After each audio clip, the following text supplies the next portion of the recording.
Hello, everyone, and welcome to our webinar, Hot Topics in School District Bargaining. Thank you for joining us today. My name is Caroline Kane. I'm an associate attorney at Franczek, and I would like to introduce Melissa Sobota, one of our partners.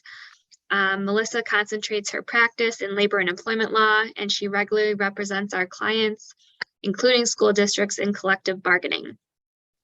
Today, Melissa is going to take us through some of the top issues that administrators need to know and how to navigate them. She will also provide the best practices for labor relations, as well as how to prepare for and handle unique challenges that are currently facing school districts, especially in the context of collective bargaining and considering the current state of the economy, as well as worker burnout. If anyone listening has any questions, please send them to us using the chat function, and we will try to answer them today during this webinar. Or alternatively, please feel free to reach out to us via email individually, and we'd be happy to speak with you offline directly and answer any questions or concerns that you may have. So Melissa, to kick us off, if you could please take us through some of the trends that you're seeing in collective bargaining for school districts. Yes, absolutely. Thanks, Caroline, for the introduction. Hello, everybody. Welcome. Yes, please feel free to share any questions that you may have as we go through this through the chat function. I think we're going to save about the last 5 minutes of the time we have here in order to answer those questions. So, you know, there's been a lot of turmoil recently, I would say, a lot of uncertainty, particularly in the economy and returning from all of the COVID related issues and just trying to, you know, get back to normal, get our students back up to, you know, the learning gap that we saw when we were in remote learning. So, you know, that all of that has combined to raise some interesting issues in collective bargaining negotiations that we've been seeing at school districts.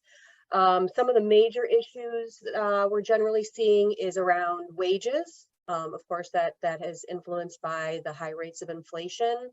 Particularly, we've been seeing a lot of higher demands, not only for our teacher bargaining units, but also and especially from you know, our support staff and our lower wage or hourly employees, including custodials or maintenance staff and you know, kitchen staff as well.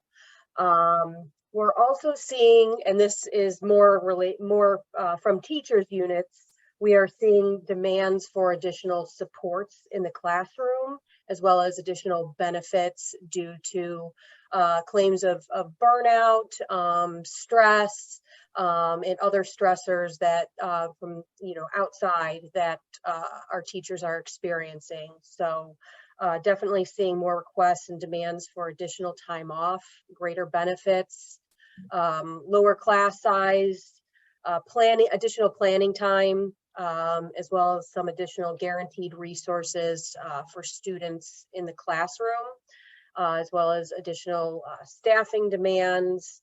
You know, want to see more staffing resources, particularly as they relate to special education or areas of high need, which, as we know, there's a giant teacher shortage. So a lot of those demands, while all the districts are, you know, trying to, you know, staff up and get the resources and get the services that everyone needs, a lot of times it's just a matter of there's just not enough people out there to be able to hire them. So those are some of the general trends we're seeing. Also, there's some teacher units are actually comparing their wage and benefit packages to that of the administration as a way to try and request higher wages, better benefits. And if you could tell us, what are some of the more specific demands that you've seen at the table? Sure. So specifically with wages, we've certainly seen demands for wage increases of 5, 6, even upwards of 8% wage increases, which are substantially higher than we've seen in recent years. I think probably since 2007 was probably, or prior to that was the last time we saw demands anywhere even remotely within the vicinity of what we're seeing now. And again, the argument there is inflation is so high, so we need to grow with the inflation rates to be able to continue to have the same standard of living. And so that's from teachers, but it's also especially from your support staff, as I mentioned before. Additionally, we've had requests for additional days off. So some teacher units are calling them like mental health days or additional sick days or administrative leave days. Also seeing demands for a lot of additional planning time. And as I mentioned, the demands for additional supports and staffing, such as counselors, mental health services, more nurses, as well as additional special education teachers and supports. And as I mentioned, also specific demands around reducing class sizes. The specific demands will depend on what your school district staffing and class size look like, but certainly reducing those are being requested. And how are districts responding to these demands? Do they have any concerns regarding these requests? Sure. Yeah, I mean, talking first on the economic piece and the wages, certainly there are concerns and there's some trade-offs on that. Districts understand the current status of inflation. They feel it every time they have to make a purchase. They're paying the higher prices for items for the classroom, for the school. So the districts themselves are certainly not immune to the inflationary pressures. So that is one competing issue that the districts are facing. They're also facing the ability to pay higher percentage wage increases based on their ability to bring in the money. Most districts, I believe they are limited. There's some tax cap limitations. I believe it's around 5%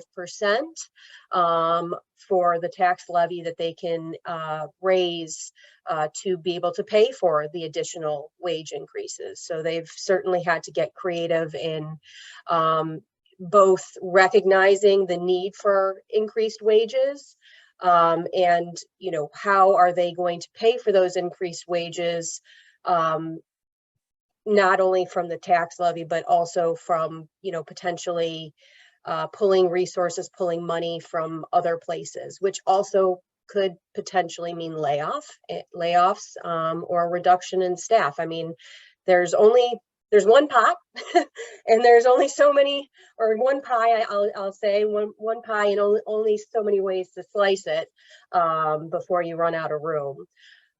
Districts have also gotten a little bit creative in how they're doing wage increases. So some of them have been offering like a one-time inflation flat payment to their teachers and or support staff, whoever they're bargaining with. And it would just be like a one-time, I don't want to say bonus, but a one-time payment that would not go to the base salary. So it would not compound on itself as you look at out years in the contract.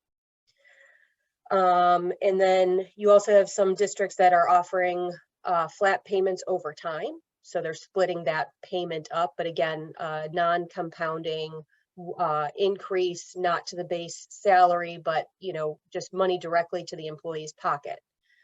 Some districts, have made the argument that it's not clear how long the inflation issue is going to be around. Hopefully, less time than more. I think for all of us would have that hope. So some districts are tying future wage increases to inflation rates, while giving like a certain percentage increase guaranteed and then a tie to the inflation rates. Of course, there are some risks associated with that, and I'll talk about another item in a few moments. But there are some risks because if inflation remains high and you have an additional increase tied to inflation, that you may have run into issues being able to fund that at a later date. A lot of districts we've seen are putting like a higher wage increase right up front in the first year of the contract, and then lower increases as we go farther out in the out years. So that of course does have a compounding effect, particularly, if you have a teacher salary schedule with multiple steps and you're adding higher percentage, and then that percentage is still going to carry over year to year. So just something to keep in mind when you are analyzing the proposals and what is realistically within your budgetary constraints for the future years.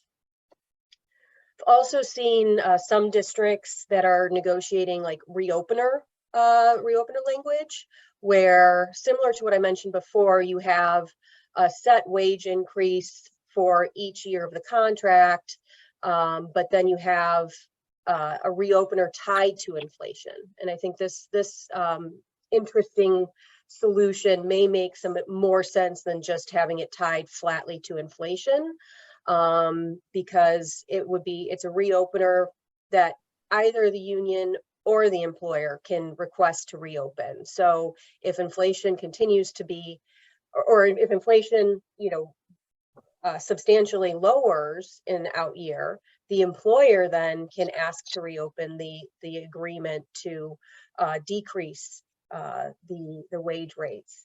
But basically what that looks like is you have a wage increase for each year, and then you have a set number for the inflation that it will be either higher or lower than that number for the reopener to be triggered. As far as the burnout demands, there's some substantial concerns there for districts. As I mentioned at the beginning, our teachers or our students fell really far behind.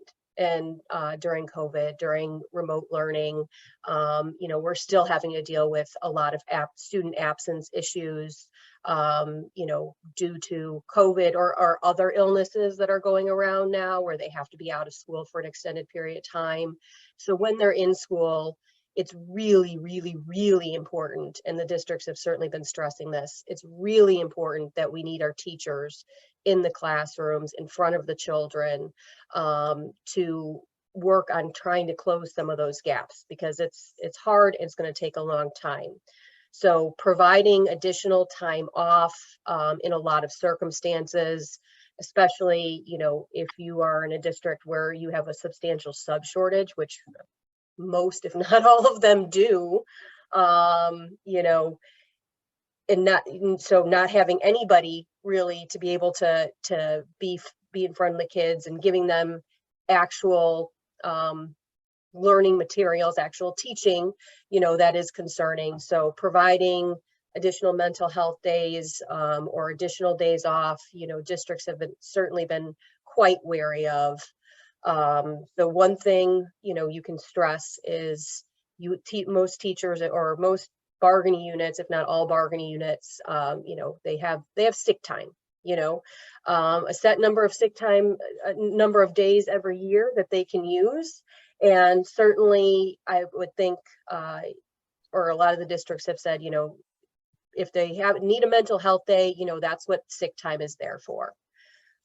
So that's really, it's a battle. We understand, the teachers need to keep their mental health up, because we've also seen a lot of burnout from teachers, and obviously that's helped lead to the teaching shortage that we have seen across the nation. It's not the shortage has not just come from not enough students in college going into the education field. It's also because a lot of people have left the education field particularly over the last several years. So it is a delicate balance, but one easier solution is to work with what the days that you already have. And providing additional maybe PD or other resources that if you're able to bring in, a mental health professional occasionally, that could also help, and make that available not only for students, but also for your staff. That could help, hopefully, with some of the burnout issues or to work through some of the mental health concerns. And as far as the staffing issue or the staffing requests, again, that goes to, we're in a bind here. And it's a nationwide bind. It's not individual district related, that there is simply a shortage. I think most districts share the same goal as their teachers and their staff of wanting to have a fully well-staffed school with qualified professionals to provide the services and the special education needs, mental health services that are in the best interest of the students. And I think it's not usually a matter of money for most districts. It's a matter of bodies that just aren't there. So that's something, we have to, the unions are aware of it as well. They get the membership dues, and they hear the same arguments from their teachers about, we need more people. And so I think we really need to try to come together jointly to try to figure out how we can work through this and fix this problem before it gets any worse. But one other option some districts have considered is doing like a high need signing bonus to try to entice people to join their district over another district. Obviously, that's something you have to bargain potentially, but it's something to consider and to look at. But if everybody's doing it, I don't know if we end up in the same spot we're in. So on that note, could you kind of take us through maybe some best practices to maintain positive labor management relations? Sure. I would say the main key takeaway is communication, dialogue. Keeping everyone in the loop is probably the number one thing districts have to do, not only with the union leadership, but with your staff as a whole. Communicate regularly, make sure you bring them into like big major decisions, not necessarily having to bargain everything with them, but make sure they kind of feel like they're part of the team in making decisions or finding solutions to some of the big problems that everyone feels on a daily basis.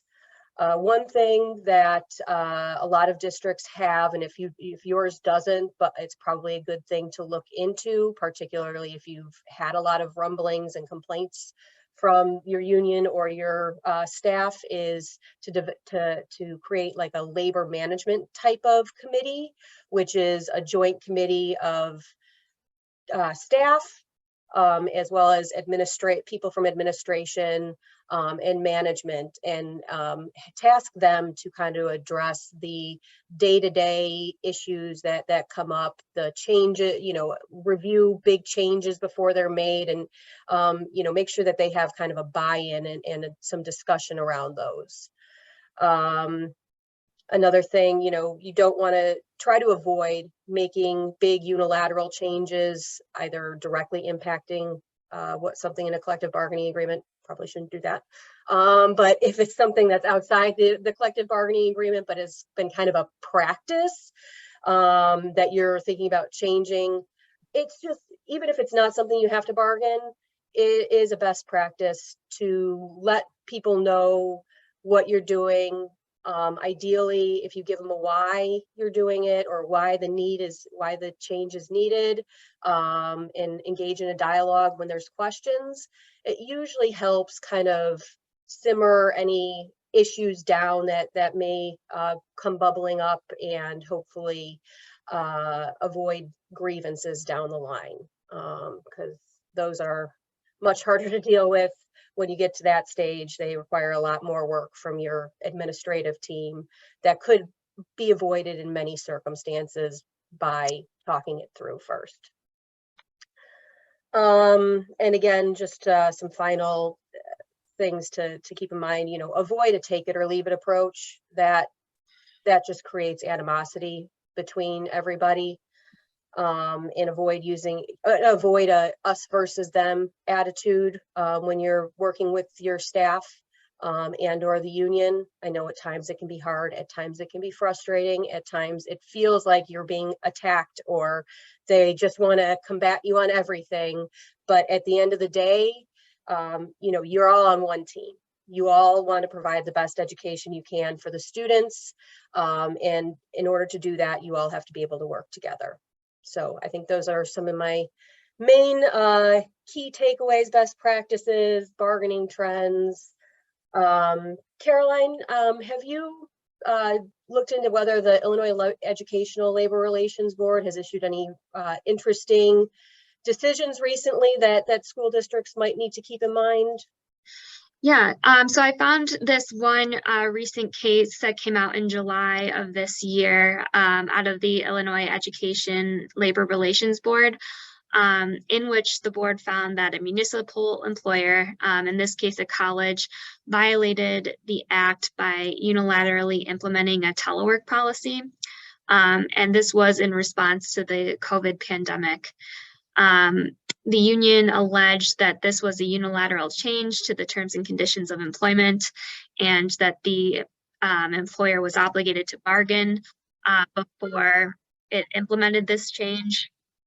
And it also accused the employer of engaging in direct dealing with the bargaining unit employees without the union's knowledge or inclusion in that discussion. So the telework policy at issue, in this case, it required the employees to waive their right to file a grievance if their manager decided that they must physically report to work. And it also affected how they were paid and received reimbursement for certain work-related expenses. It also included provisions that affected the employees' hours and how those were, I guess, accounted for while they worked from home and out of the workplace. And it shifted the burden of ensuring data security on those employees while they worked from home. So the main issue that the board found with the employer's actions in this case was that it created this policy and effectively just handed it to its employees without bargaining for it or meeting with the union before doing that. So I really think that this case hits on a lot of the points that you raised, Melissa, in the best practices and making sure that you're regularly meeting with the union, understanding employee concerns, and avoiding at least the accusations of making unilateral changes without notifying the union beforehand, which I thought was a good case to bring up today and discuss. So just to note, in this case, the employer did meet with the union, but this was after the fact. It wasn't before they handed out the policy to its employees. And the union, the board found that this was insufficient. You must meet with the union before, I guess, handing the policy out or implementing it. And it was also a problem that the policy was distributed directly to the employees. The employees are the ones who brought it to the union's attention. So keeping those positive labor management relations is also important, as you mentioned. Yeah, I think that's good. Yeah, I mean, I think there's long-standing some board precedent that has held, when you're going to issue policies that impact employee wages, hours, terms and conditions of employment, you have to at least give notice to the union before you implement it, and then the burden shifts to the union to make a demand to bargain. So your burden is first give it to them, and then it's their burden if they want to demand bargaining thereafter.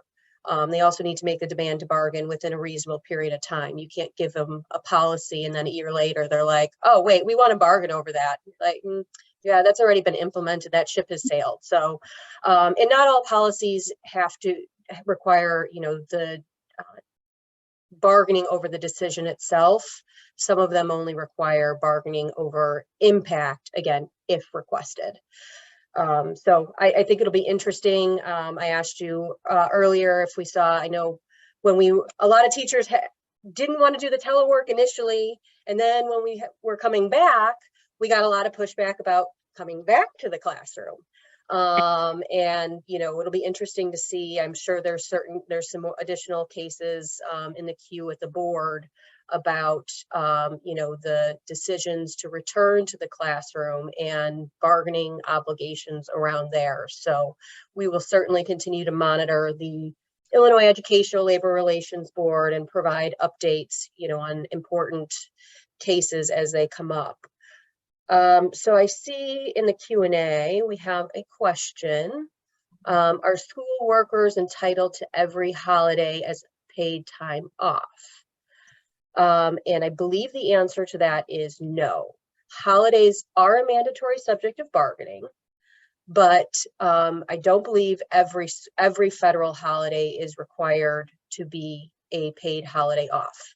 I know some school districts, and I can confirm this because I do know that they are mandatory subject to bargaining, but I don't believe that there is a rule for all of them to be paid time off. I know Juneteenth is, and there's certainly other ones, but I think some of certain holidays, federal holidays like Veterans Day, I know a lot of school districts, for example, Veterans Day, they bargained to change that to Election Day instead.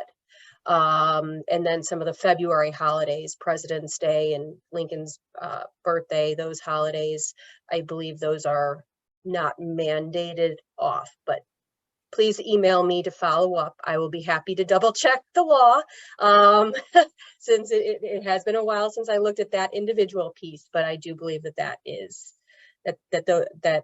they are not all mandated.